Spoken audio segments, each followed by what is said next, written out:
എഫെസ്യ ലേഖനം 6-ാം അധ്യായം എടുത്ത് 10-ാമത്തെ വാക്യം നമുക്ക് ശ്രദ്ധിക്കാം. ഒടുവിൽ കർത്താവിലും അവന്റെ അമിത ബലത്തിൽ ശക്തിപ്പെടുവീൻ. പിശാചിന്റെ തന്ത്രങ്ങളോട് എതിർത്ത് നിൽപ്പാൻ കഴിയേണ്ടതിന്. ഈ പൗലോസ് വെളിപ്പെടുത്തുകയാണ്, പിശാച് വലിയ തന്ത്രശാലിയാണ്. അവന്റെ തന്ത്രങ്ങളെ പൊളിക്കാൻ നമ്മളിൽ കർത്താവിന്റെ അമിത ബലം വേണം.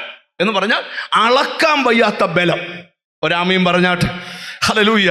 അടുത്തിരിക്കുന്ന ആളെ ഒന്ന് തൊട്ടേച്ച് പറ, ദൈവത്തിൽ നിന്ന് ബലം പ്രാപിക്കണമെന്ന് പറ. ഹല്ലേലൂയ. നിങ്ങൾ നോക്കിയേ, സ്തോത്ര അമ്മേ, നമ്മുടെ വണ്ണം കൂടിയ പിശാചിന് പേടിയില്ല. പക്ഷെ നീ ബലം ദൈവത്തിൽ നിന്ന് വാങ്ങിച്ചാൽ, ഒരാമയും പറഞ്ഞാട്ട് ഹല്ലേലൂയ, നിന്റെ മേൽ വ്യാപരിക്കുന്ന ബലം കണ്ടാൽ, അമ്മേ, യോഹന്നാൻ സ്നാപകൻ യേശുവിനെ വെളിപ്പെടുത്തുകയാണ്. അമ്മേ, ദൈവത്തിൽ എൻ്റെ പിന്നാലെ ഒരുത്തൻ വരുന്നുണ്ട്, അവൻ എന്നേക്കാൾ ബലവാനാ എന്ന് പറഞ്ഞാൽ ശത്രു ബലപ്രയോഗം കൊണ്ട് പിടിച്ചു വെച്ചതെല്ലാം തിരിച്ചൊരു ബലപ്രയോഗത്തിലൂടെ നിനക്ക് മടക്കി തരാൻ. മനസ്സിലായി? ഇന്നിവിടെ ഒരു ബലപ്രയോഗം നടക്കുക. നിന്റെ കൂടാരത്തിൽ നന്മ തരത്തില്ലെന്നും നിന്നെ പ്രാർത്ഥിക്കാൻ ഇരുത്തത്തില്ലെന്നും പറയുന്ന ആ ദുഷ്ടശക്തിക്ക് നേരെ ഒരു ബലപ്രയോഗം. ഓ ഹല്ലേലൂയ, ഹല്ലേലൂയ. തിരിച്ചറിവുള്ള ദൈവമക്കൾക്കറിയാം, ജീസസ് കാലതാമസം വരുത്തുന്ന, കാലപ്പഴക്കം വരുത്തുന്ന, 1 മാസം കൊണ്ട് നടക്കേണ്ടത് 5 വർഷം കൊണ്ട് നടത്തി തരുന്ന ആ കാലതാമസങ്ങളെ ഇന്ന് ദൈവം ബ്രേക്ക് ചെയ്യുക. നിന്റെ ജോലിയുടെ തടസ്സം ഇന്ന് പൊട്ടണം. നിന്റെ ഭാവിയുടെ വഴിയുടെ ഡോറ് മനസ്സിലാക്കി തുടങ്ങുന്നവർക്കായി സ്തോത്രം ചെയ്യുക. എനിക്ക് കാണാം, ഈ ദൂതൊക്കെ പറയുമ്പം ചിലർ ആ വിടുതൽ എന്ന് ശരിക്കും ഏറ്റെടുക്കുക. ആമേ, ദൈവത്തിന് സ്തോത്രം. ആമേ, യെശയ്യാവ് വാക്യമുണ്ട്, ബലമില്ലാത്തവർക്ക് അവൻ ബലം കൊടുക്കുന്നെന്നാ.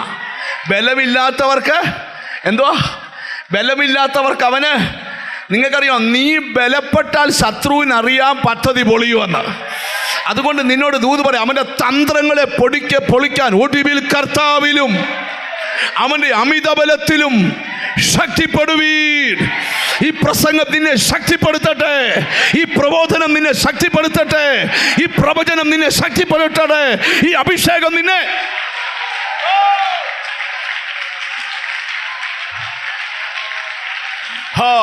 വീടുകൾക്കകത്തിരുന്ന്, ഓഫീസിനകത്തിരുന്ന് ഈ ദൂത് കേട്ടൊന്ന് ശക്തിപ്പെട്ടെ, ശക്തിപ്പെട്ടെ, ശക്തിപ്പെട്ടെ. ഓ ഹല്ലേലൂയ. കാരണം നീ ശക്തിപ്പെട്ടാൽ നിന്റെ എതിരാളി ബലഹീനപ്പെടും. ഒന്നുകൂടെ പറയാം, നീ ശക്തിപ്പെട്ടാൽ നിന്റെ എതിരാളി ബലഹീനപ്പെടും. നീ ബലഹീനപ്പെട്ടാൽ നിന്റെ എതിരാളി ശക്തിപ്പെടും. ഇന്നിവിടെ ഇരിക്കുന്ന ചിലരോട് ദൂത് പറയുക, യുദ്ധം നടക്കും തോറും ശക്തി ക്ഷയിക്കുവല്ല, ശക്തി വർദ്ധിക്കുക. അമ്മേ, എത്ര പേര് നിന്നെ തോപ്പിക്കാൻ എഴുന്നേറ്റാലും നീ പേടിക്കരുത്. നിന്നെ എതിർക്കുന്നവരെ നിനക്ക് വലിയ ഇഷ്ടമുണ്ടാകണം. ഒരാമയും വരുന്നില്ല. കാരണം അവന് നിന്നെ തോപ്പിക്കാൻ പറ്റത്തില്ലെന്ന് ദൈവം തെളിയിച്ചു തരാൻ പോവുക.